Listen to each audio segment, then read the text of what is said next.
Today we have a special guest. I'm here with Michael, otherwise known as Marathon Mike, and we're here to talk all things running and marathons. So I'm excited to delve into this because Michael, who is also my brother, has set a lot of really cool long-term fitness goals related to running. Things that a lot of us would never even think to try.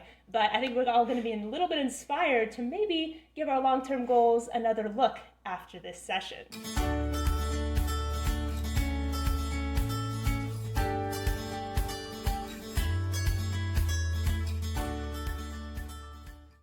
Welcome and welcome back to Racing with Ray, where each week we drop a video on running, biking, or other fitness trends. So if that sounds cool to you, be sure to hit subscribe below so that you don't miss anything. So Mike, let's start at the beginning. What does your running life look like now? What are your current goals that you're striving for? So I love to run now. It's one of the things that keeps me grounded. With my busy work schedule, I enjoy fitting like an hour-long run into my daily routine just because it keeps me physically active and healthy and stuff. And so my long-term goals, my competitive nature is basically saying, hey, you got to do something big, right? If it's not big, then it's not worth doing. Go big or go home, as they say.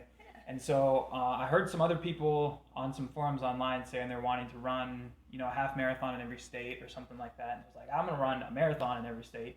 And I really like the idea of round numbers. So I was like, I'm going to do 100 marathons and one in every state by my 50th birthday. And I was like, you know what? After a while, I don't want to wait until I'm 50 to accomplish something like this. So why not push myself a little harder? And so I was like, okay. Now I'm going to do 100 marathons and one in every state by my 35th birthday, which ended up, if you did the math, it ended up being one every 4 weeks, which is a pretty good clip, And every person I told that I had that goal was like, you're going to get hurt, you're going to get injured. And I was like, okay, whatever. I'm still going to try, and see what happens. Okay, so how far have you gone so far in that 100 marathon goal and 50 in every state?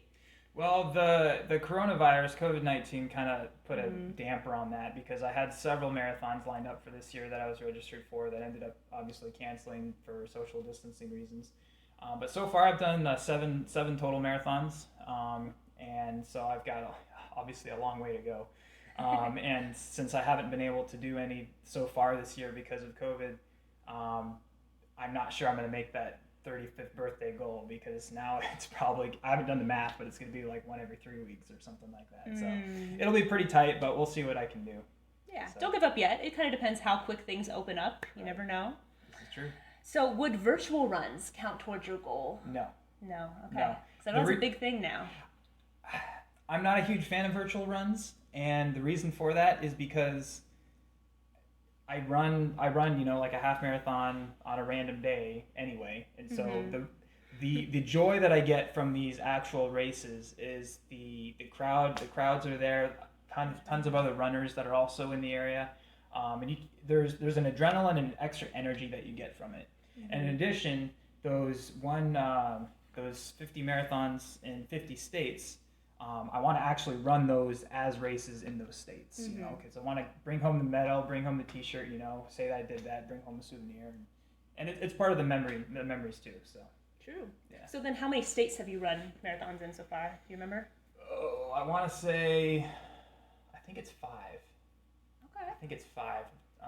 Michigan, Illinois, Iowa, California, and Hawaii. Hawaii. So, yeah. Okay, so you're already leaving the continental U.S. That's pretty impressive.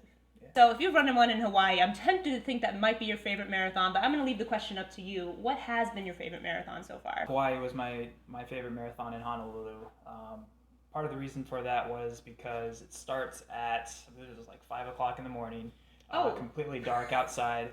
And that's not the best part. The reason it starts that early is because it obviously gets so hot out there that they need to start the race earlier enough in the day that, a majority or a good portion of the race is not in super hot conditions. And so I was thankful for that. But it was already 75 degrees, even with it being pitch dark in December in Hawaii. So It is what it is.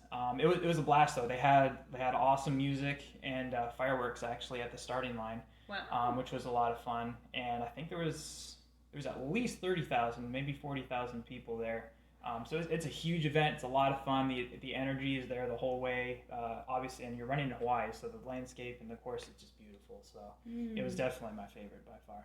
Okay. Did they give you any free food at the end? Oh yeah, so they've got these things called malasadas, which is Hawaiian donuts. Oh, They're fantastic, and yeah, I highly recommend trying one of those. So okay. they're very good. So maybe that should be everyone's favorite run just because of the food. You know, even if you don't really want to run the marathon, just go there. Yes. Sneak one at the finish line. Another cool thing about the Honolulu Marathon is that there's no time limit. You know, a lot of marathons have time limits for when they have to open the course back up to general road traffic after 6 or 7 hours.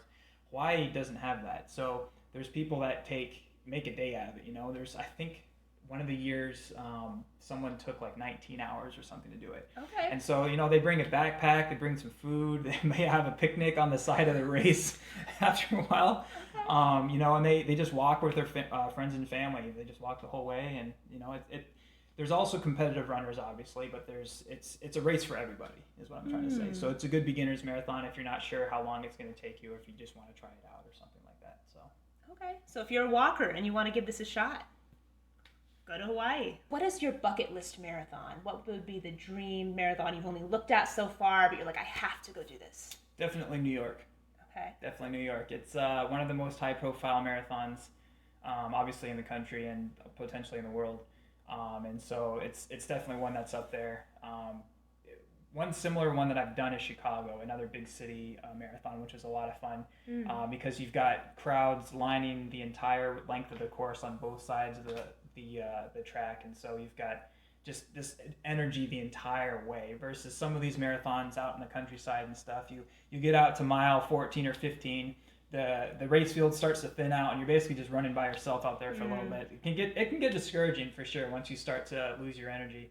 But these big city marathons are really exciting like that because they just have so much energy the entire length of the course. So, is there a lottery to get into New York, or can anyone sign up? I believe New York is a lottery. Okay, yes. because Chicago is as well. Chicago right? is also a lottery, yeah. But I think that you got in running for charity, right? Yes. Well, I may be remembering kind that of. So that was the first one. The first one where I actually broke my foot beforehand, so I didn't actually run that year. Oh, gotcha. But the second time that I actually did run it was I got in on the lottery. Oh, okay. So, yeah. Wow, I wonder how easy it is to get in on the lottery. I mean, it sounds like it'd be a 1 in 100, 1 in 1,000 kind of shot, but it depends how many people you. sign up for it. Yeah. So I'm not sure how many people try to get in, but it was yeah. It's worth it if it's worth putting yourself in the lottery if that's something you're interested in doing. So what about the Boston Marathon? Is that on your goal list? That is one of the other ones too. I'd like to say that I've done it. Obviously, there's a time requirement. Yeah, you have to get the Boston qualifier time to be able to get in, and I'm nowhere near that right now. So that is one of my goals, to be able to at least qualify for Boston, and then that one is also a lottery. Once you qualify, then you get put into the pool to see if you can do it. So definitely one of my bucket list items is to at least qualify for the Boston Marathon. Yeah. So you were telling me the other day about a fundraising goal you had that it was associated with running. Can you tell us a little bit more about that? Yeah, so since running is a part of my daily routine now, I wanted to put a little more meaning behind my miles. And a couple of years ago, I had a friend post something on Facebook about pledging donations for the amount of miles he swam, actually. Oh. So a distance swam, and I thought that was kind of interesting. So I had that in the back of my mind. I was like, you know what, maybe I could do that for running miles. You know, I'm doing it every day anyway. Might want to see if people would be willing to donate or pledge some money per mile that I run for a good cause. And so there's this project I'm working on right now to benefit an organization in Peru called Peru Projects. And they're a missionary aviation service down there. And currently they're trying to replace an engine on their seaplane. And so they use these planes to shuttle pastors around as well as medical evacuation flights. And so it's really vital to their service down there. And so I've got this project called Mike's Miles for Missions. And what I'm doing is for the month of August this year, I'm trying to run 202.0 miles for 2020 for this month. And I'm taking pledges for people, viewers like you, who might want to support Peru Projects in their effort to raise money for this missionary airplane's engine. And so basically how it works is, you know, some person might want to donate 10 cents per mile to this cause. And so if I reach my goal of running 200 miles this month, they'll basically be $20 worth about roundabout that will be transferred over to Peru Projects for this. And so it's just a little project I thought would give a little more meaning to my miles, and I think we'll have a link in the description or something like that, so you can, if you're interested in learning more about the project, you can check it out. So. Yeah, I'll definitely put the link down in the description if you want to help donate to that Miles for Mission. And I think that's really an awesome way to partner with a runner, because not only are you giving to a good cause, but you're not just giving it at the start. He has to earn this. Yes. Make me He has work to run for 200 miles in a month. By the time this video gets up here, we'll be partially through August already, but it's not too late to donate. So be sure to check it out if you're interested. You can edit that part out. No, we will. I have to pause and look down. I know. It's funny. Okay. It's okay. We'll edit. No. This is fun. It's not too late to look. So by the time, stop. I do this all the time. Yeah. By the time this video gets up to here, but okay. So Marathon Mike. I just dubbed him that today, so he kind of thinks it's a silly name, but I think it fits, right? It rolls off the tongue. Marathon Mike. Anyway, Marathon Mike. Hey guys, if you got value out of this video, be sure to press like down below and also subscribe for more tips and tools on how to improve your personal best every day. Bye guys.